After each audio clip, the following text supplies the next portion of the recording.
Sell my neighbor's house. Do you own it? No, sell it anyway. I hope to buy it back before he notices. So, as a result of removing these barriers on short selling, the short sellers, realizing what mark-to-market was doing to banks and life insurance companies, knew they could pound them into dust. And so the stocks of perfectly solvent life insurance companies took a huge hit. Prudential went from about $110 down to $10 or $11 before the changes were made. Hartford was nearly destroyed by it. So those kinds of mistakes, excess money creation, Fannie and Freddie going on a borrowing binge, guaranteeing every junk mortgage they could find, mark-to-market accounting, and then removing the barriers on short selling, and you create a perfect storm.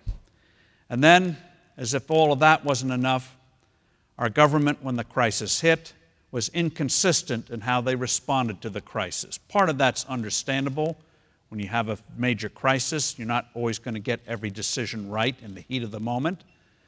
But even allowing for that, they made major inconsistencies that helped put the markets near cardiac arrest last September. As you know, in March of 2008, a major Wall Street house called Bear Stearns went under.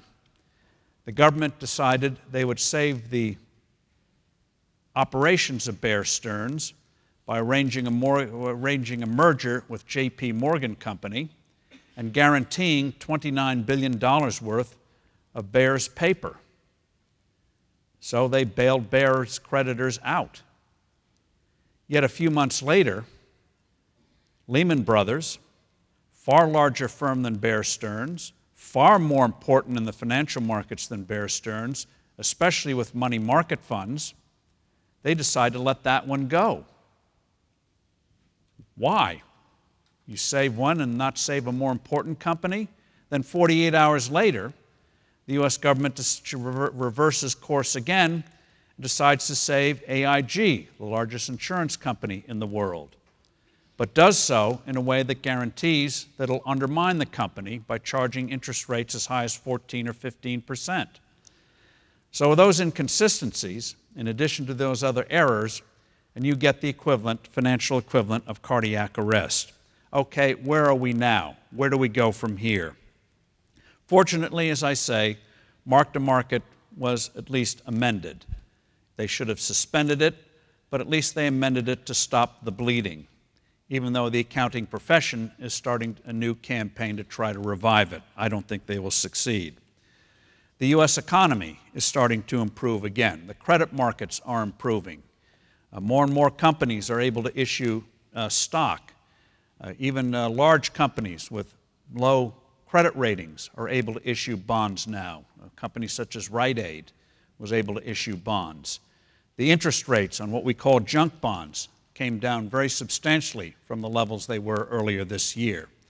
So the credit markets are beginning to revive. However, there are two big things to watch out for. One is the Federal Reserve. Even though our credit system in the United States is starting to revive, it is still a very incomplete revival. Small companies and consumers still find it very difficult to get credit, even if they're credit worthy. They either can't get it or they have to pay an extremely high price for it, which will imperil the financial conditions of many small companies.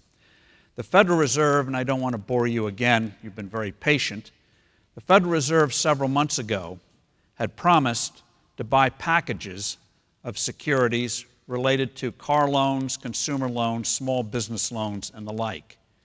For reasons I don't understand, they did not follow through on that promise. So part of the system in the U.S. credit system is working, but part of it is still faltering, still hasn't made a full recovery. From people trying to do new things. Sometimes those new things are uncomfortable. In my business, we're feeling it, as capital is as well.